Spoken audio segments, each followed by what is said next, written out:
Hey guys, what's up? Welcome back to my channel. आज की video में हम बात करने वाले हैं करण कुंद्रा और सान्वी के बीच चल रही कंट्रोवर्सी के बारे में। वीडियो का पर्पस किसी को गिल्टी या इनोसेंट डिक्लेयर करना नहीं है। जो इन्फॉर्मेशन पब्लिक इंटरव्यूज और स्टेटमेंट में सामने आई है उसी बेसिस पर टाइमलाइन समझने की कोशिश करेंगे। अगर फ्यूचर में किसी साइट से क्लैरिफिकेशन या लीगल अपडेट आता है तो उससे भी इक्वली कंसीडर करना चाहिए। सबसे पहले चलते हैं 2015 की तरफ, जहाँ दोनों टीवी शो में साथ काम कर रहे थे। उस वक्त के कुछ इंटरव्यूज आज फिर से वायरल हो रहे हैं।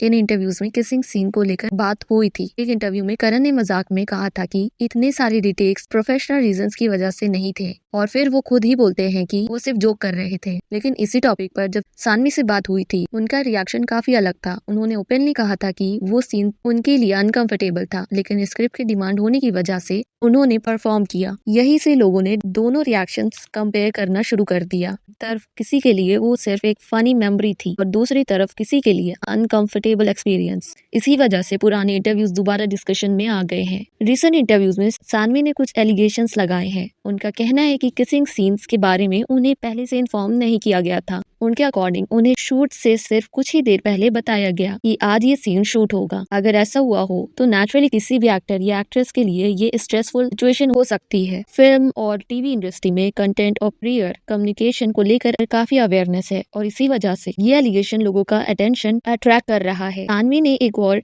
सीरियस क्लेम भी किया। उनके मुताबिक एक्चुअली बहुत सीरियस एलिगेशंस है। सान्वी का ये भी कहना है कि इस इंसिडेंट के बाद वो शो छोड़ना चाहती थी, लेकिन उनके अकॉर्डिंग एकता कपूर ने उनसे पर्सनली बात की, सिचुएशन को हैंडल किया और उन्हें शो कंटिन्यू करने के लिए कन्विंस किया। अभी तक इन एलिगेशंस को सपोर्ट या रिजेक्ट करने के लिए कोई इंडिपेंडेंट एविडेंस पब्लिकली सामने नहीं आया है। इसीलिए इन क्लेम्स को एलिगेशंस के रूप में ही देखना चाहिए जब तक ऑफिशियली क्लैरिफिकेशन या प्रूफ अवेलेबल ना हो। अब सवाल ये उठ रहा है कि अगर ये सब हुआ था तो इतने सालों बाद क्यों बताया? ये क्वेश्चन सोशल मीडिया पर बहुत लोग पूछ रहे हैं, लेकिन रियलिटी ये भी है कि हर इंसान ट्रॉमेटिक या अनकंफर्टेबल एक्सपीरियंस के बारे में तुरंत बात नहीं कर पाता। कुछ लोग उसी वक्त आवाज उठाते हैं और कुछ लोगों को सालों लग जाते हैं अपनी स्टोरी शेयर करने में। इसीलिए सिर्फ डिले को देखकर किसी की बात को ऑटोमेटिकली सच या झूठ मान लेना भी सही अप्रोच नहीं है।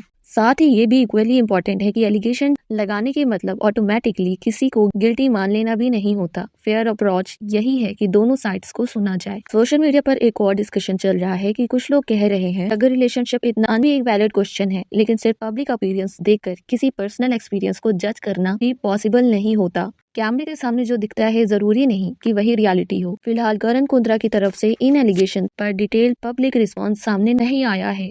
अगर उनकी तरफ से क्लैरिफिकेशन आता है तो उसे भी कंसीडर करना जरूरी होगा। हर स्टोरी के दो साइड्स होते हैं। इस पूरी कंट्रोवर्सी से एक चीज जरूर समझ आती है, इंडस्ट्री हो या कोई भी वर्क प्लेस, कम्युनिकेशन और कंसेंट को लाइटली नहीं लेना चाहिए। अगर किसी सीन में फिजिकली इंटीमेसी इन्वॉल्व है तो एक्टर्स को पहले से प्रॉपर इन्फॉर्मेशन और कंफर्टेबल डिसीजन लेने का मौका मिलना चाहिए। ये प्रोफेशनलिज्म का बेसिक पार्ट होना चाहिए। अब देखना ये होगा कि आगे इस मैटर में करण कुंद्रा, प्रोडक्शन टीम या किसी और इन्वॉल्व पर्सन की तरफ से ऑफिशियली स्टेटमेंट आता है या नहीं। तुम्हारी इस कंट्रोवर्सी पर क्या ओपिनियन है? क्या तुमको लगता है कि इन दोनों साइड्स की बात आने के बाद ही फाइनल कंक्लूजन निकालना चाहिए, या फिर जो एलिगेशन सामने आए हैं उन्हें और सीरियसली इन्वेस्टिगेट किया जाना चाहिए? अपने थॉट्स कमेंट में जरूर शेयर करो। अगर वीडियो पसंद आई तो वीडियो को लाइक, चैनल को सब्सक्राइब करो। मिलते हैं नेक्स्ट वीडियो में। Take care, bye bye.